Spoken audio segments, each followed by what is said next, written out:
Ava, you look so cute in your glasses. They're the blue light ones. You look, for the first time I see you as like your teenage self in them. You see what I mean? Judy doesn't she look so sweet? It's really sweet. So give everyone a couple minutes to come in. Ava to wear those. I need to get some. Ava, do you know what brand they are? The blue blocking? I literally just got them off Amazon because until like last week I had to go like on Zoom all day for school. Like they had us doing regular classes just online, so I would be on the computer for like 5 hours and it gave me headaches. So I went on Amazon and typed in blue light glasses, and these are like the first ones.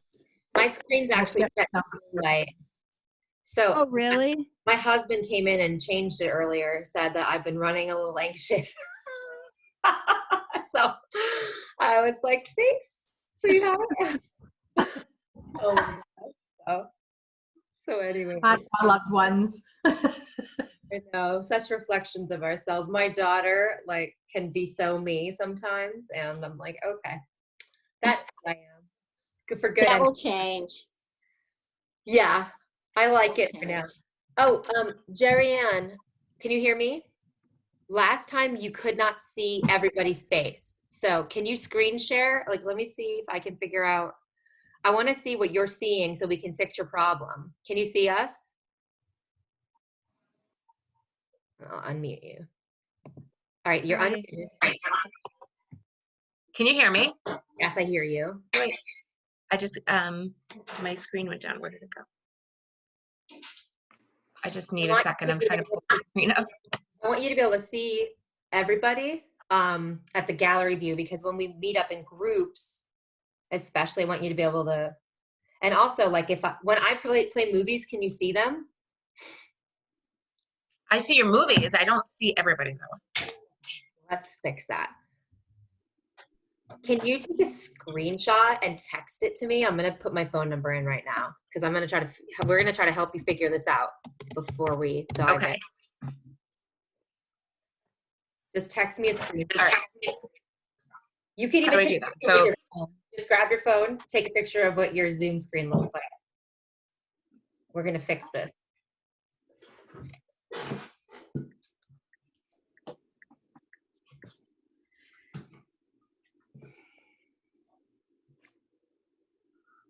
okay.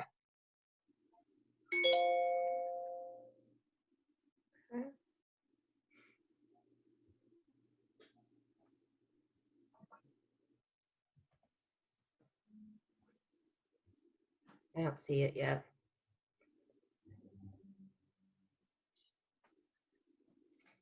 Sirad, you can. I just sent it.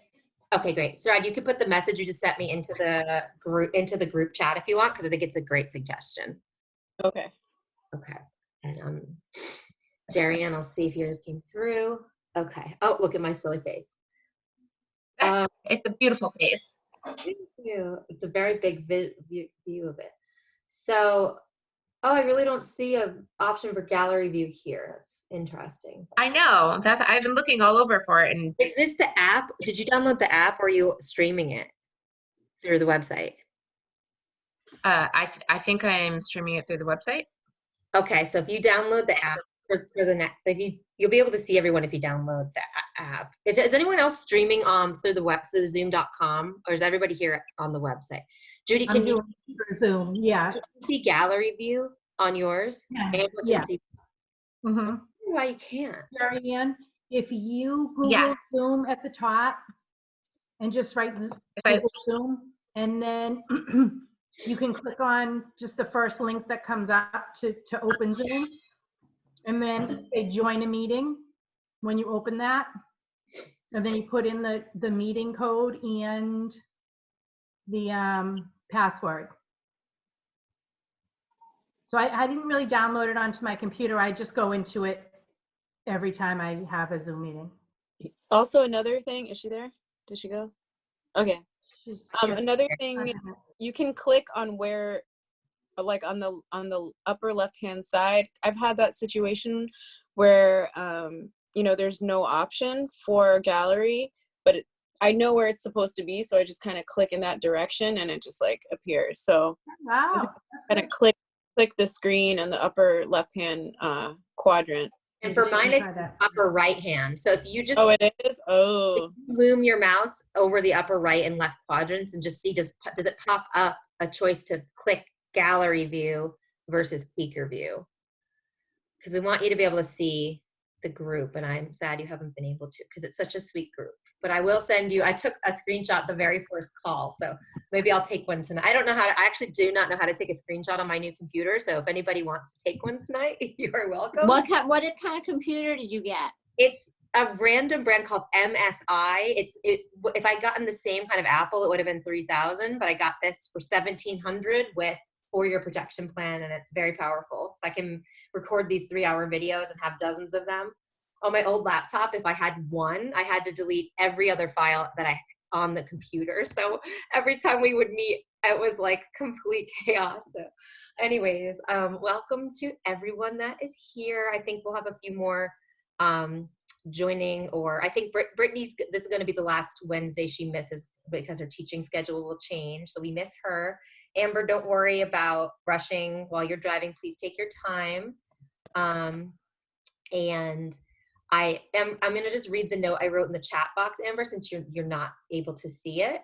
I said, welcome. Tonight we will talk some, practice, group up, connect, experience, laugh, breathe, and meet Nafisa and hear about her lesson planning from the design perspective. Your optional assignment is to complete a 5-lesson unit. So like a written lesson plan for 5 lessons using backwards planning. So if you're somebody who's going to have a formal teaching environment that would benefit from having a really specific plan, this assignment is for you. You do not have to turn this in to get credit. This is an optional assignment. Like I said, the whole course is built for you. So you're going to get all your requirements just by attending and submitting any of the video assignments. But the written assignment here is optional, and it's based on what we'll be learning tonight. And Sirad had a great suggestion, and she said to please remind people to build in different types of learning and testing for comprehension into lesson plans. So we will talk about assessment tonight briefly to help with that. Having an age-appropriate scenario to use when reviewing these aspects will be helpful. So for those that are turning in videos for the 95, it's always helpful when you send me the video to say, hey, this is classes for blank age and blank setting, you know, like the imagined setting it's for, because we're really trying to be as specific as possible about our teaching. So imagining who the kids are, how old they are, what the scenario is very helpful. We'll talk a bit more about that tonight in terms of using the kind of the methodology we got mostly through last week, and that anyone who's taken foundations knows, and how we just tweak that a little bit to work in our favor. One of the things we'll go over tonight is an article I wrote. We won't be reading it, but I'll just talk about it and provide a link. And the article is called "Why I Quit Teaching After School Yoga." And you know, it's kind of a gimmicky link because of course I still have after school programming. But the reason I titled it that is because I want people to read it and grab their attention, because I want them to know you don't always have to teach what seems like a traditional yoga class. And so we'll look at some of those options of other formats, and they really are more common than you think. It's less common to have a traditional yoga class in, for example, the middle of a school day where maybe you're doing a 20-minute chair yoga, right? So maybe you're invited to do 20 minutes of chair yoga. Maybe you're doing a school assembly, right? So not all of us are going to be doing a traditional yoga class. Of course, in a yoga studio, that's most likely what you'll be doing. But you know, like even thinking about there's always different scenarios, whether you're working, you know, training a sports team versus working with a 5-year-old birthday party, it's never going to be the exact same. So we want to just be open to how the methodology can support us without trapping us, right? We don't want to be stuck like this is the only way. Sorry, I'm just I'm fidgeting. sorry to interrupt you, but what was the name of the article you wrote? Why I Quit? Oh, teaching after school yoga. Oh, teaching after school yoga. I'll Okay. grab it right now, actually. I'll grab the link for you. And it's also, there's a link to it in your manual. So let me just get the article link so I don't forget and put it in the chat box. How's everybody doing tonight? Everyone's good? I'm not seeing you, so you can say it if you want. Be good. Good. It's spring and beautiful. I know. Okay, the chat box now contains a link to the article that we'll be discussing as well. So that's kind of the framework. I, before the call, again, panicked, like, I don't have enough content. I don't know what to teach. I'm a total fraud. And then I spent 5 minutes looking at all the stuff we have. And I think what happened is I maybe was slightly too ambitious in how much stuff I sent you, like if anyone who was here last night. But don't get overwhelmed. These are like the lesson plans from the Love and Compassion lesson. That's what Nafisa is going to pull from. And the seasons, it's like that never goes bad. And you can always look at it later. So we will look at pieces of it. And I just actually realized something. Teresa did a beautiful meditation the other day. And then I went over the spring lesson plan and realized, oh, maybe she pulled some of that from here. So I can't even remember everything that is in every lesson plan. So the more time you spend doing things, you'll be like, oh, I didn't even remember writing that. Right, Teresa? I was like, I loved your meditation. And it was from my lesson. So, and I just want to say, as you're presenting your lessons, use as much of you as you want, use as much as I provide as you want. I don't expect you to regurgitate everything I hand you. It's simply a framework. It's to hold your hand. It's to support you. But it is no way to say, this is what you must teach. I just want to reiterate, you are the expert of what you need with the kids you're working with. So thank you to everybody for listening to my spiel. I'm so glad to see your faces. Jerry Ann, did you fix it? No. I tried to fix it and then I got disconnected. So yeah. Next What time, computer? Sorry, Jerry Ann, what computer do you have? I have an HP. HP? Okay, I'll look it up. I'll just send you something in the chat. Okay, and thank you. if anybody is able to take a screenshot for us tonight, when we can all smile for you. I don't know how to use my computer yet, so it'd be great for us just to take one, especially because Jerry Ann hasn't seen all the gallery view. I want her to see all of us here, so she can be with us. Do you want to do it right now? Yeah, sure. Okay. So if you Before we want, forget. we can all do them. All right, ready? 1, 2, 3. Kids yoga. Wait, hold on. We might have to do it again. I messed up. Sorry. Gotta smile again? Yeah, like we have to pull out a smile. Hold on. Technical difficulty. All right, let me see. Okay, let me try it. I did a test one. All right, ready? 1, 2, 3. Kids yoga. Yeah. All right, we got it. Hey, you are official. Alrighty, so I'm really grateful you're here.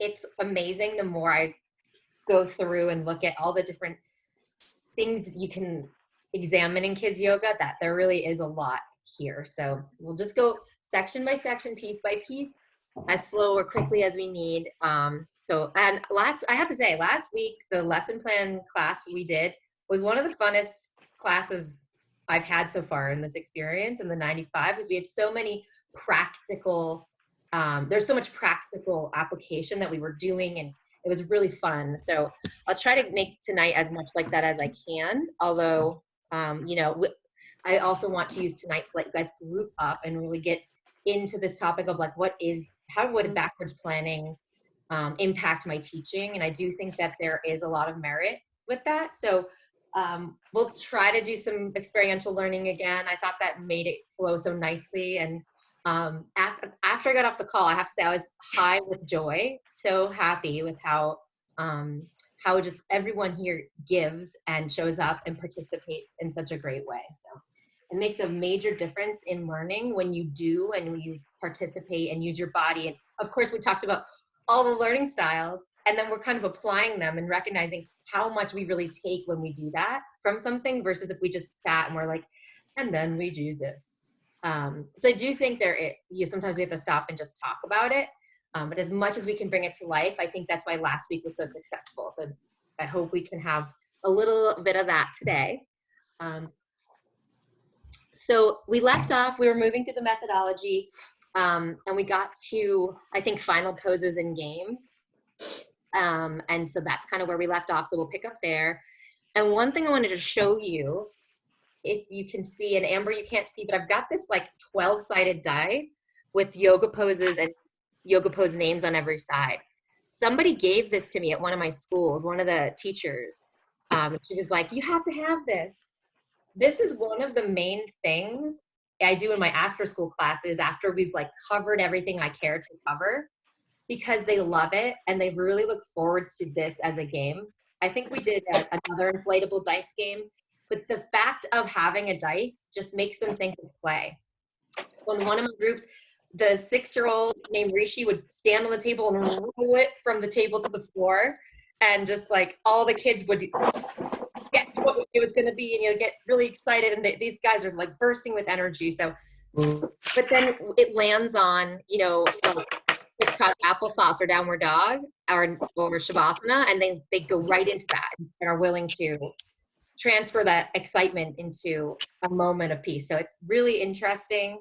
So I would say it's one of these great things to have is, and if I've also seen people just take a cardboard box that's in the shape of a cube and glue images on them. You can do whatever. You don't have to spend money. But I'm guessing she spent $12 on this, the lady who gave it to me.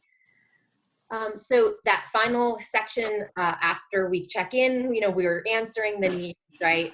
The kids are tired, so we give them more rest. They're excited, we give them more play. It's not rocket science, and this is really where variety can happen and where favorites can come in. So usually when I arrive, kids will say, can we do this? Can we do this? Can we do this? And I will like use the carrot of them getting there, kind of carry them forward with the hopes of getting to do that. And that is one of the ways you can get kids who might be tired or having difficulty focusing, draw them forth because they really are looking forward to something. So often I'm like, this is the icing on top part, especially if that is a motivating factor. It doesn't always work, right? Have something to look forward to. Sometimes, like for my daughter, if she knows there's going to be ice cream, we can't do anything else for the day. So, so it doesn't always work, but when it does, this can be a great place to put a surprise or something really special. Laura, can I just interject just really quick? I have just discovered yoga dice of my own pretty recently. And so the last after school program I did, I got these colorful die, like literally the same day. I just happened to see them at the toy store. They're so cute because like the kids get to choose, they get to choose their favorite color. And so having some sort of like choice in the matter and then chance that you add on top of it is really cool. And one other thing about these dies is they're multicultural. So they have boys, they have girls, different hair colors, skin colors. So there's just a lot of variety. And I just want to recommend those to people. I'm sorry I don't have the link, but I'll try to find it. In the Flow and Grow shop, the animal book that we just came out with has a roll the dice game. And on each side of the die, there's a printed animal and it's a printable. It is something we're hoping to manufacture in the next, who knows how many months. So, but in the meantime, I told Nafisa that it's going to be something we'll probably use as a giveaway. So Catherine will probably put that in we're going to start a special group for like little giveaways and stuff like that. So if you don't want to buy it, I'm pretty sure that's going to be one of the first things we give away in the next month or so. So just follow our newsletter and we'll get it to you. So I actually had one and was going to bring it, but my daughter crushed it because it's made of paper. So it is nice to have real stuff.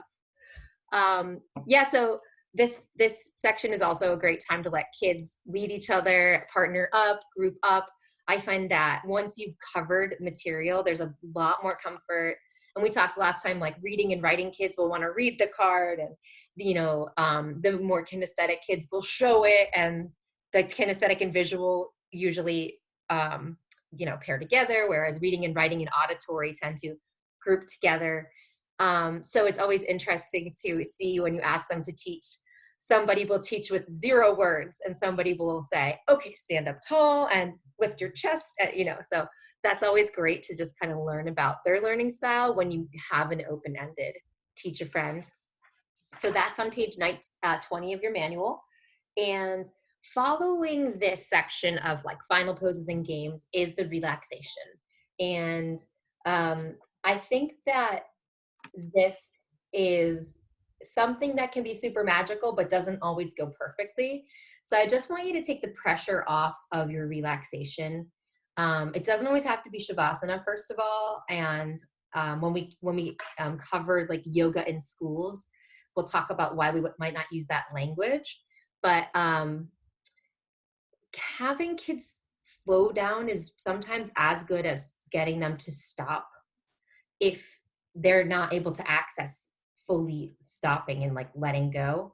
So I would rather kids regulate by slowing down, using a slower tone, than having 0 relaxation. So if your fear is, okay, there's no way these guys are going to rest fully, it doesn't mean you should skip it. There is some merit to even a half a minute or 1 minute or 2 minutes of quieting down.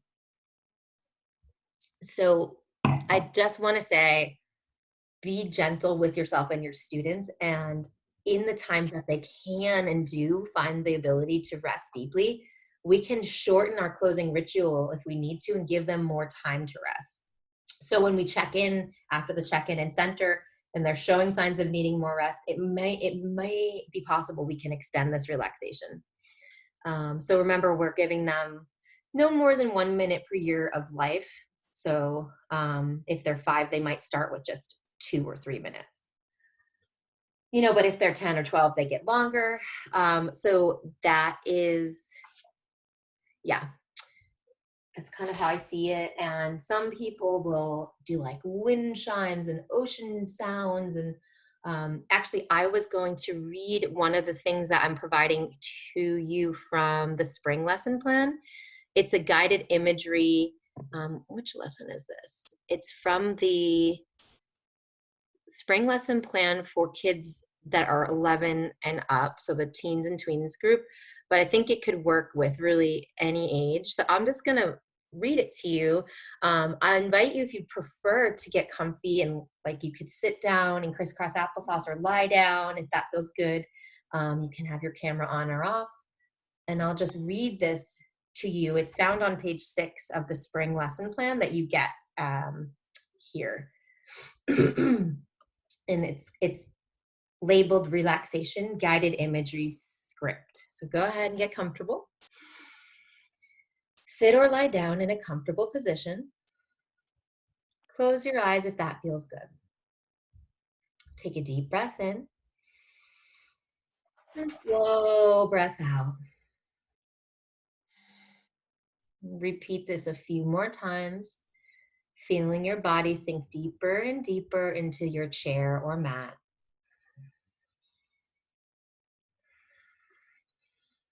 Imagine you are in the middle of a meadow and it is pouring outside. Each raindrop that comes down is hitting you with worries, making you feel heavier and heavier. After a few minutes, the rain stops and the sun starts to come out. The warmth from the sun dries you, and you see a rainbow out in the distance. The flowers that became droopy in the rain start to perk up and bloom. As the flowers bloom and the sun shines, your worries begin to dry off and you feel yourself become lighter and lighter. Perhaps you start to realize that just like the flowers needed rain to bloom, you too needed a bit of rain so you could realize what worries you have. And with the rain, follow the sun, allowing you to see that you don't need to hold on to your worries. Slowly begin to bring back some movement into your body. Give yourself a hug and return to a seated position when you're ready.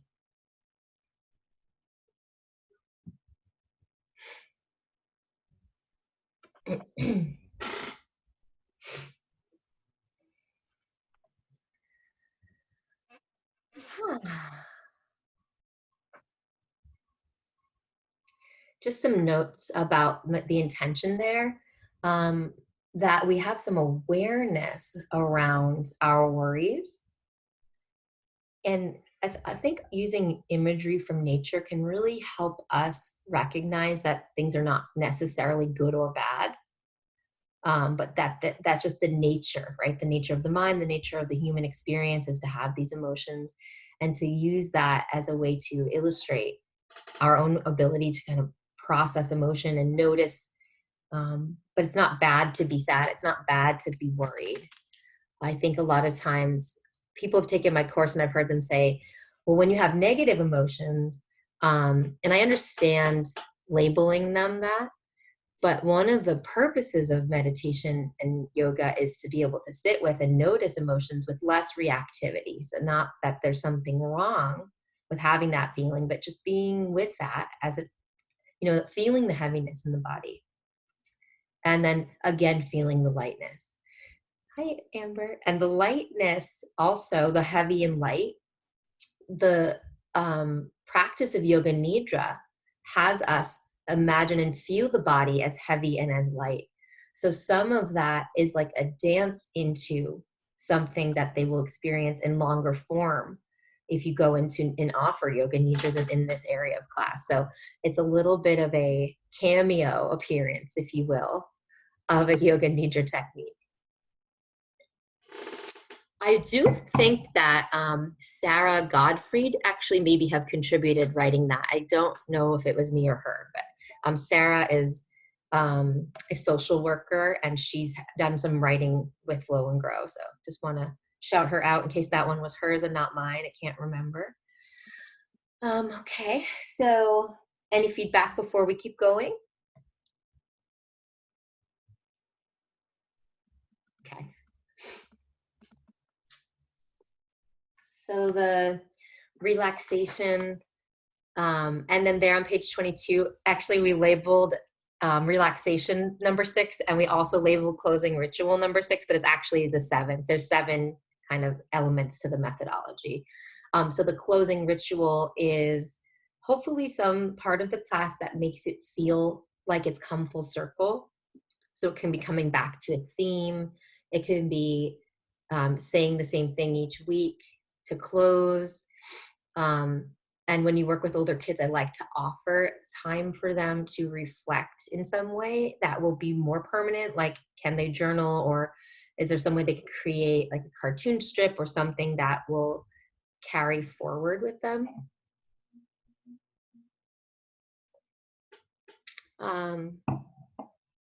And just one more moment.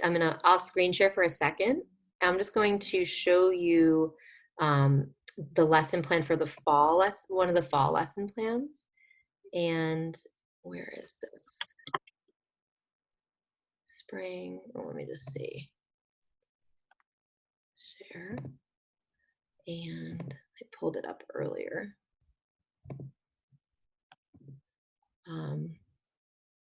The closing ritual here in one of the fall classes. Can you see here where my mouse is? Just thank each person for participating. And people, like, if we ever go back to the real world where we can hold hands, and it's nice to do like pass the squeeze, and each time you get the squeeze pass, say one feeling word, one pose that challenged you, and then something from class that you might incorporate off the mat. And this is page 16 of the fall lesson plan. Teresa, I saw you wanting to take a picture. Can you see it? How about that? Is that better? Okay. So this is just one way you can close a class. I really do like when, like, kind of sitting back in a circle and feeling that unity, especially if maybe you were on your own mats or in rows. So this provides everybody a moment to speak if they want to, but they don't have to say so much. And then that closing that I love, I think kind thoughts, I speak kind words, I have a kind heart. So that's just one of the ways I've really enjoyed sharing. It's kind of like an affirmation about who you are so they can remember that.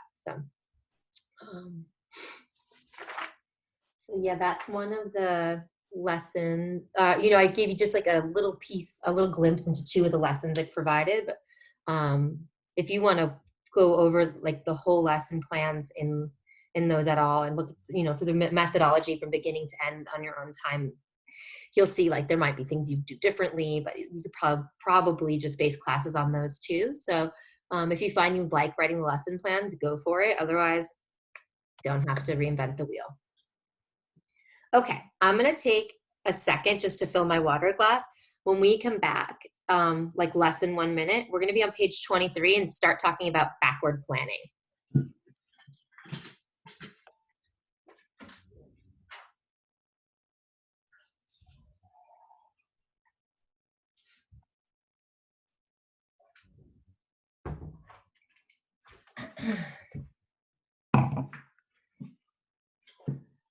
Oh, hi, Jeremy. Welcome, welcome. So, classroom teachers, I know Judy's a classroom teacher of a public school. Do you do backward planning, Judy, at school, more or less, sometimes? Anybody else have backward planning experience in their teaching career of any kind, yoga or otherwise? Jeremy.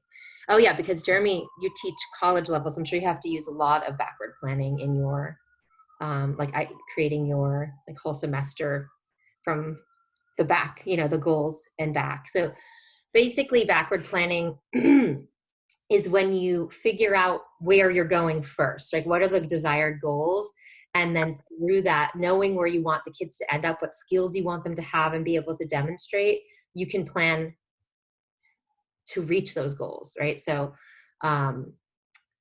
it is something that is more formal, I'd say.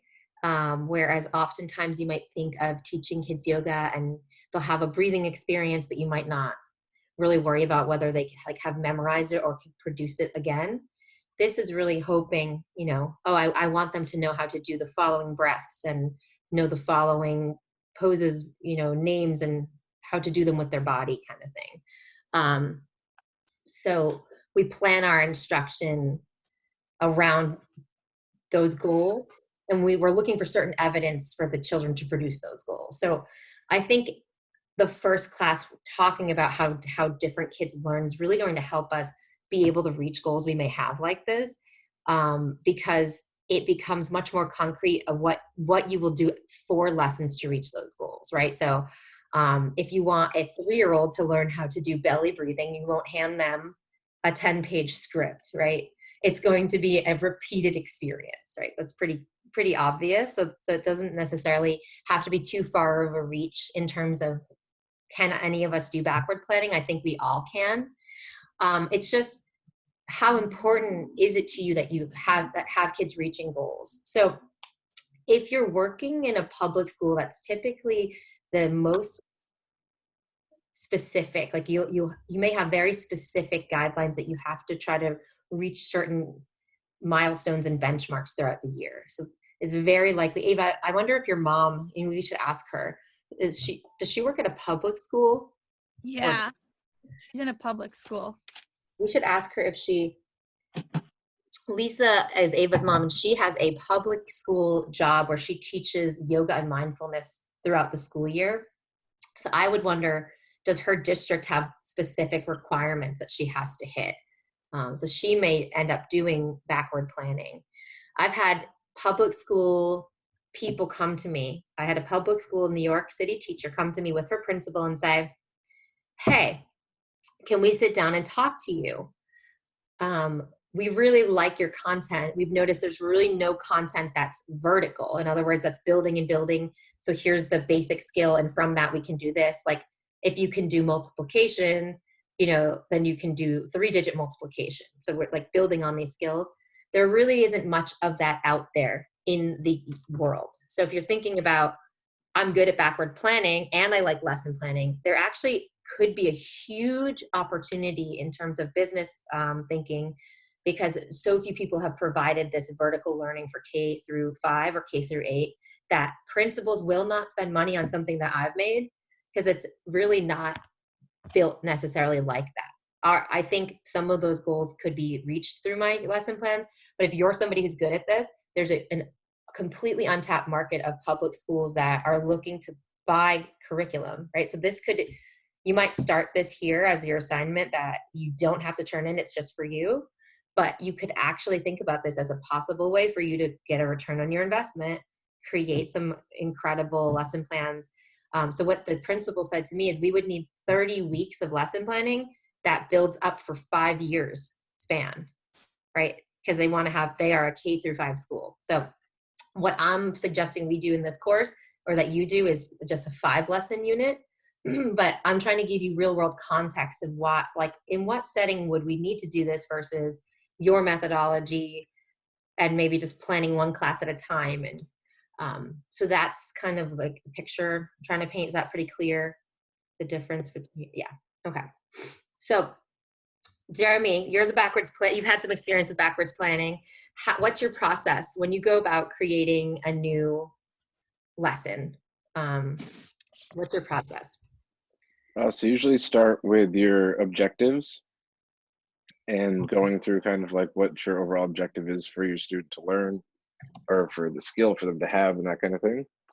And then you go to kind of like your restrictions, which is going to be like your resources that you have, the space of your room, your timing, and set up that kind of setup. And then pretty much once you have the timeline, then you can know how many classes you're going to have to present the information. Once you know your restriction as far as, am I in a classroom, am I in the gym, or am I in a yoga studio? Because then that'll be like what props you have and things like that. So then you kind of sit down and have to put, if you realize you have, say, 22-year-olds and you want to teach them mindfulness, what does that look like? Okay, you have 4 classes over 3 months because they're giving you their little fall season.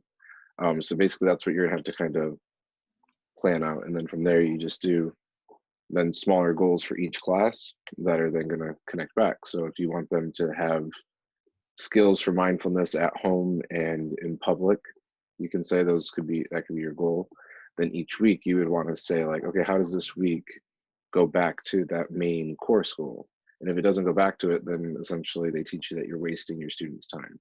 So a lot of backwards planning is also keeping you in this kind of structure to make sure that all of your activities are going back to that main course goal.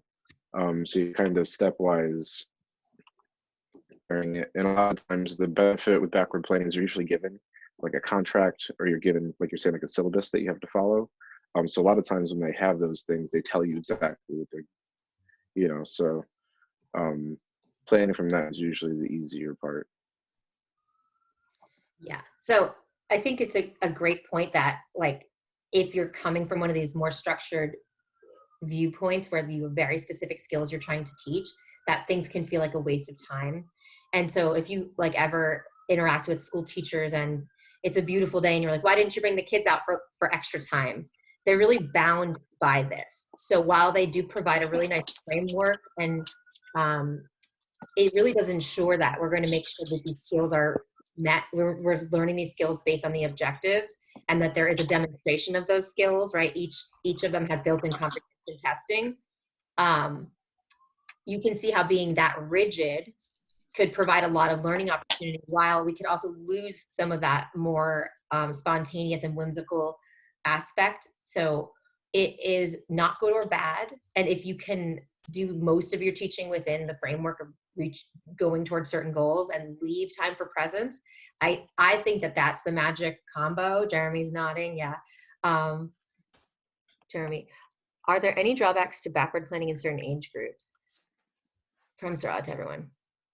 Yeah, so like the benefit would be, so I guess the benefit of backward planning is a lot of those things that you're talking about, like public schools, they're funded by grants. So what they have to prove is that, like, okay, you're meeting this health requirement grant. So why you're backwards planning a lot of times is to say that these students have been 30 minutes immersed in, this type of learning on the human body or learning a skill to use for it. So that's kind of why backwards planning helps them. Now, the disadvantage to it is something like today, like I went to the park before this class and I had a backwards plan to do my lesson plan with an age group of kids to do like nature things. Well, 10 minutes into planning it, I realized it was not going to work because the one girl was like, and now you're tricking us into doing yoga. And then all the kids ran away and we were in this huge field and my dogs were there.